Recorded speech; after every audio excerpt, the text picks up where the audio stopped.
आज का बाइबल का वचन विधि विवरण का ग्रंथ अध्याय 30 वचन 15 से 20 और आज का सुसमाचार सन लूकस के अनुसार अध्याय 9 वचन 22 से 25। विधि विवरण का ग्रंथ अध्याय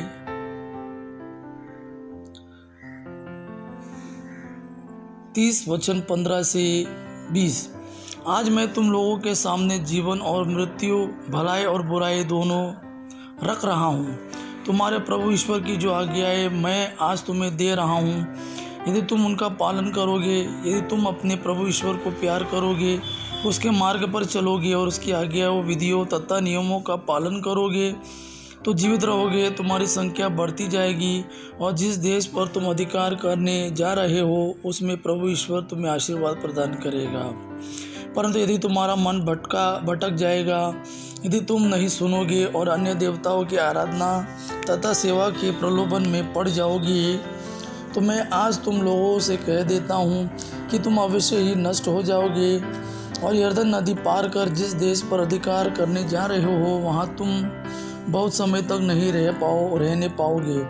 मैं आज तुम लोगों के विरुद्ध स्वर्ग और पृथ्वी को साक्षी बनाता हूँ। मैं तुम्हारे सामने जीवन और मृत्यु, भलाई और बुराई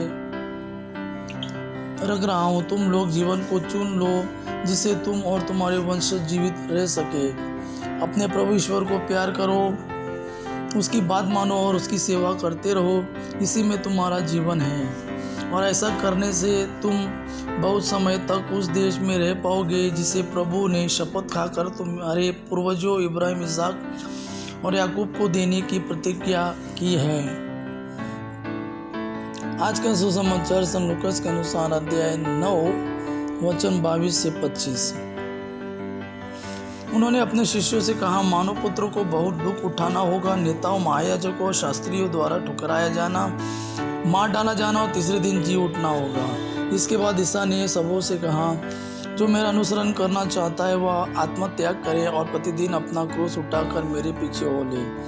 क्योंकि जो अपना जीवन सुरक्षित रखना चाहता है वह उसे खो देता है, और जो मेरे कारण अपना जीवन खो देता है वह उसे सुरक्षित रखेगा।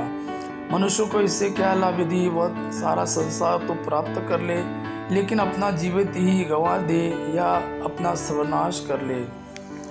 यह प्रभु का वाणी है। प्रभु को धन्यवाद।